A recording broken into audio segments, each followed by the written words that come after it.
¿Cuáles son los países más autosuficientes del mundo y de qué les sirve? Quien no quiere ser autosuficiente, es un impulso natural buscar ser lo menos dependiente posible de otros para las necesidades básicas. Y ese sentimiento que se da en las personas, también se refleja muchas veces en los países. Sin embargo, aquí se atraviesa con uno de los conceptos básicos de la economía tradicional, la idea de que los países pueden obtener ventajas si comercializan entre ellos, centrándose en lo que mejor hacen, en vez de intentar producirlo todo. La verdad, según especialistas, es que ninguna de las dos posiciones tiene que llevarse a su posición más extrema. Muchos países pueden buscar tener elementos de autosuficiencia y a la vez obtener de otros algunas de sus necesidades más básicas. Por lo que algunas de las naciones más autosuficientes son a la vez grandes comerciantes. Estados Unidos aparece como un buen ejemplo de esta equilibrada posición. Es tal vez la nación más cercanamente identificada con el libre comercio y, a la vez, importa toda clase de bienes y servicios. Sin embargo, los expertos la pondrían muy cerca del tope de las naciones que podrían, en un momento dado, sobrevivir sin comercio externo. En cuanto a sus necesidades de energía, Estados Unidos es bastante autosuficiente, ya que tiene abundancia de hidrocarburos junto con una enorme capacidad de refinación, asegura a BBC Mundo Gal Luft, codirector del Instituto de Análisis para la Seguridad Global, un centro de investigación con sede en la capital estadounidense. Es de las pocas economías que podrían eventualmente acercarse a la autosuficiencia en este campo, si así lo quisiera, agrega. Pero Luft considera que buscar eso no necesariamente sería una buena opción para Estados Unidos. Washington compra sustanciales volúmenes de petróleo crudo por razones económicas. Hay muchas variedades de petróleo y en muchos casos puede ser más eficiente traerlo de afuera. También puede haber razones políticas, aclara Luft, indicando que si dejara de adquirir crudo de algunas naciones, causaría un efecto desestabilizador en ellas, que le generarían otra clase de problemas al propio Estados Unidos. Y en caso de emergencia, Estados Unidos mantiene una llamada reserva estratégica de petróleo, es decir, grandes cantidades de crudo almacenadas en el país, para atender una circunstancia en la que las importaciones puedan no estar disponibles. Pero hay que recordar lo que pasó durante el huracán Katrina, en 2005, destaca el experto. En esa oportunidad el suministro petrolero del país se vio afectado.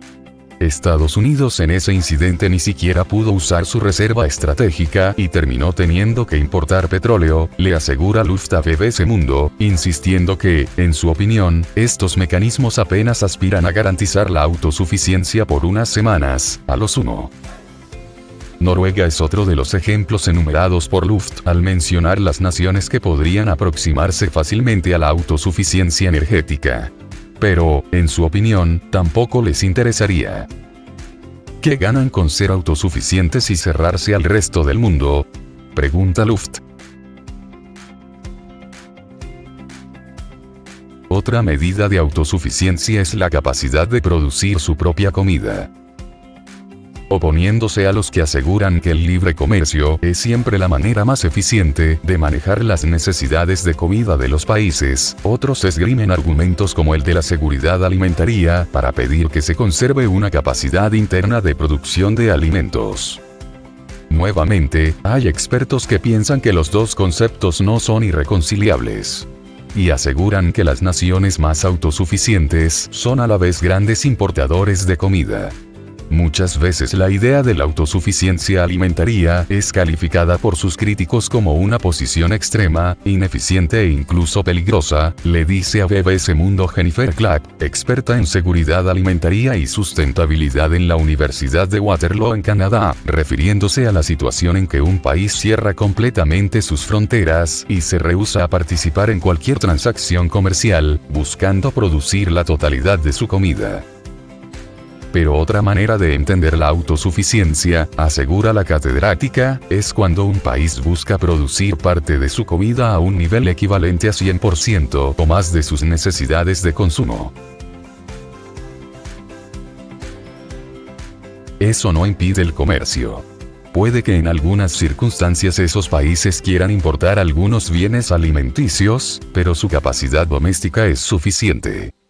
En ese grupo de países líderes en autosuficiencia alimentaria, CLAP incluye a naciones entre las que destacan Canadá, Australia y Argentina, por encima incluso de Estados Unidos. Es más útil pensar en la autosuficiencia como un espectro gradual de políticas que como un extremo.